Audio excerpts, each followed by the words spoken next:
Hello Tubesters, it's Gav and welcome to another one of my videos. That was almost like Good Morning Vietnam, almost. So it feels like Vietnam at the moment between the heat and humidity.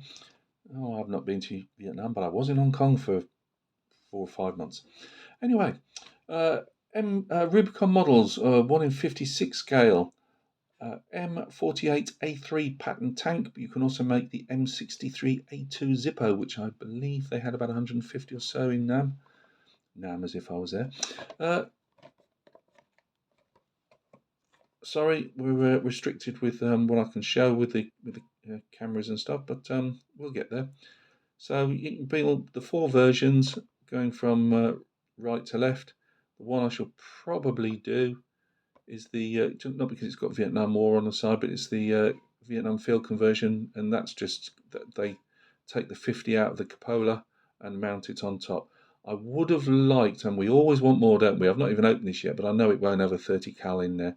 I would have liked to have been able to keep the 50 in the cupola and a 30 on top, because they did have a third. They did, obviously manage to scrounge 30 caliber machine guns for again, infantry defense type of stuff.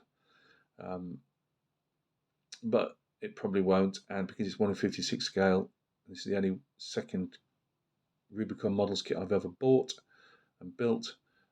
I haven't got a 30, so in that scale. So you can also build without mantlet and because it's got a mantlet and searchlight cover, which is what I particularly wanted. You can have it without the cover, searchlight cover and mantlet cover, Zippo version, and the mantlet without. No, that hasn't. Yeah, mantlet with searchlight covers, but without mounting the 50 on top, which is the only difference, I believe. It looks like there's a nice decal sheet with all you can want. Now, I had trouble with these decals before, not because they wouldn't go down, but I put sol and set on them, and I managed to tear a few up. They were very thin, so it'll be interesting to see.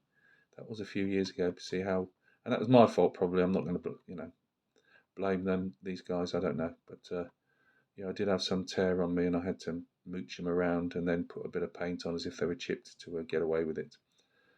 But yeah. Let's open the box and take a look. Oh, there you go. If you want to read that on the back, I'm sure Rubicon Models went to a lot of trouble to do that, and they'd be very grateful if you did so. Hello, Tubesters. We're down at the bench at last. It's been a gap between since I filmed the last one. The entry, I should say. Intro, that's more like it. This is the instructions. I've had a look through. They're pretty comprehensive. They're the decals. I'll show you in a moment. As you can see, the tracks are already done for you. Hurrah! And hurrah for all those that hate seeing Gav actually moan about tracks. You add on the second lot of road wheels, so you get in there for painting and stuff. Brilliant. Clearly tells you what goes where, and the main variant, I believe, is the Zippo, and it tells you very clearly again what you should be adding and what you shouldn't be adding. There's not really a load of stowage. In fact, I don't know if there really is any. What you will see in a moment is they give you a couple of 50 cals, so I could mount a 50 cal in the on the top of the turret and one in the cupola as well, because I may well also use this for other actions, and I have seen them mount both. But as I say, it was fairly common to also see them with a 30 cal. I believe the decals, let's just have a quick look at the decals as I keep them in there for safekeeping. Seem okay, I mean, whatever you can tell through there. Looks like you can get some Israeli ones. I would imagine that's Israeli. I'm hoping that's okay. Absolutely no, doesn't tell you anywhere in the instructions there where to put the decals. Answers on a postcard. Thank you very much for those that are sniggering in the back seats. Tons and tons of artwork. Obviously that can go more or less anywhere. So you'll just have to check your reference photos for where the different these circles normally tell the tonnage for crossing bridges in NATO armies. You know what the tonnage of the vehicle is. But yeah, so you'll just have to do a bit of homework to make sure you know where the different serial numbers and stuff go. I'm not going to get them out the bag. There's nothing too dainty in it, to be honest with you. It comes in this, I believe it's grey, but it might just be like a sage colour. You get different options. Let's say with the mantlet covers, it's nice to see that they haven't just, you know, they've got the like straps, whatever you want to call them, attachment points for the mantlet cover. That stops all the dust and some rain and stuff getting in the slight gaps. We've got our side fenders. It shows on the artwork that it's quite well. It's got the cast marks on, is what I'm trying to show, where it's been cast in. It doesn't seem to have that on the finished product. So I will be putting some texture on to show, because these were quite scabby on the turrets and the holes where they'd been cast. These exhausts were normally pretty black in the Vietnam photos I've seen. There's our top again. It seams through the plastic. It is, bear in mind it is thick plastic, but it doesn't appear to have texture on, cast texture. So I'm going to be putting some of that on. Again, you know, you can say, is it worth it? These are models in their own right, as you can see by the amount of sprues, but they are predominantly used by war gamers for the 28mm scale. There's our 50s there. We've got a barrel of a 50 that goes in the cupola. You get two crew figures with it. It says a gunner and a commander. I would say the way they're posed, they're probably both supposed to sit. Pick either one or the other for the turret. We'll take a look at that when I actually start building it. I was thinking about using some Empress miniatures. They do a tank commander set, but I wasn't sure about how they'd fit with the tank, as in size-wise, you know, width-wise. So I'm going to just go with the tank commander, I think.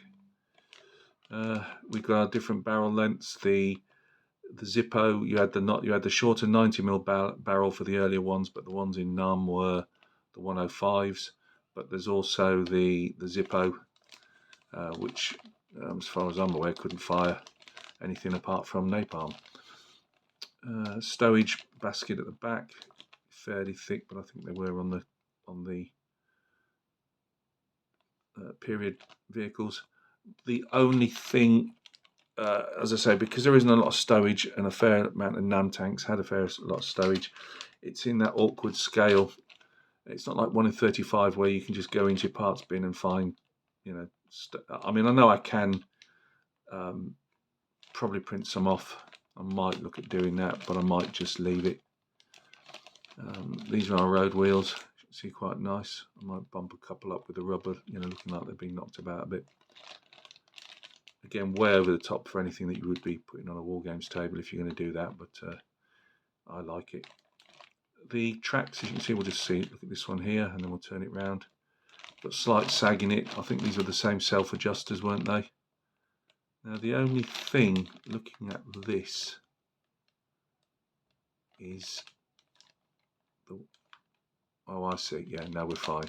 It's because you're not going to see that. It's all flat there. Yeah, fair enough. They've put the proper tread on them. I was a bit worried then. I was thinking, all my life, that's how are you going to get away with that? But no, that's just because you're not going to see that. I suppose they've just gone economical. There's no point in showing it if it's not there.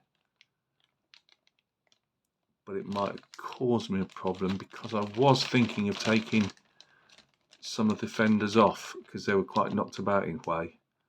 And if that isn't on show, we'll see. We'll see. It's not at the back, is it? We won't know until Gav actually starts sticking it together. We'll cross that bridge when we come to it. Let's not. That's the tripod going over. Let's not bag it yet, because we don't know. So yeah, that's it. It looks as you'd expect. The detail is 1 in 56. It's fine enough, I think. It's not going to be a 1 in 35 scale Tamiya kit. And as I say, a lot of these need to be slightly more robust because they are mainly used on the Wargames table. People do paint and collect these, by the way. They're not just used for wargaming, but should you feel the want to do that, people do have them because of the size. They're a bit obviously larger than a 1 in 72, but obviously smaller, funny enough, than 1 in 35. So there you go. I can't give you, I'm not going to open the decals up, but providing they go down all right, there's plenty of options, and I say that appears to be Israeli as well, should you want to do that. But mine is obviously Vietnam related, so that's where we'll be going with. Yeah, so the only drawback so far is complete lack of instructions to where to put the decals. I mean, I'm fairly familiar, so it wouldn't be a massive problem to me, but if you were completely new and this was the first one you picked up of any type of armour, yeah, again, we live in the world where you put it on the internet and you find out. I get that, but it would have been probably nice for them to put some decal placement in the instructions, because they've really gone to town on telling you how to stick the rest of the kit together. A complete newbie who's never done a model before would build this, not a problem, I would think. I'm only just, as I say, it shows the tracks there. Please don't tell me you've just left them smooth at the back. We'll cross that bridge. Don't start worrying yet, Gav. Anyway, you look after yourselves. That was a quick look at the Rubicon Models 1 in 56 scale M48 Patton. Well, let's get it right, Gav. M48A3. There we go. Patton. I'm not going into the Zippo variant. All right, then, let's do it. M67A2 for the flamethrower tank Zippo. It's only because it's all written in front of us. Yeah, I'm really looking forward to putting this up. I wanted an M48 for my Vietnam Marines in Hue collection, and I finally, after a couple of years of prevaricating, no, I can't spell that, and isn't that somewhere you fly with a glider on top of you or something? No, a hand glider? No? I don't know. Anyway, or is it being towed from a speedboat? Whatever. You get the gist. I've wanted one for a while, and it did take Rubicon, after saying they were going to do these Vietnam-related vehicles. It took them a while to actually get them out, although that could have been something to do with COVID as well. Look after yourselves. I hope that's been of some use to somebody out there. It'd probably be better use when you actually see it built up. I'll probably give you a flash up of it all in its greeny grey plastic, and then we'll have another when it's actually completely built. Look after yourselves. I thank you very much for stopping by and taking a look, and we'll catch each other very soon on another vid.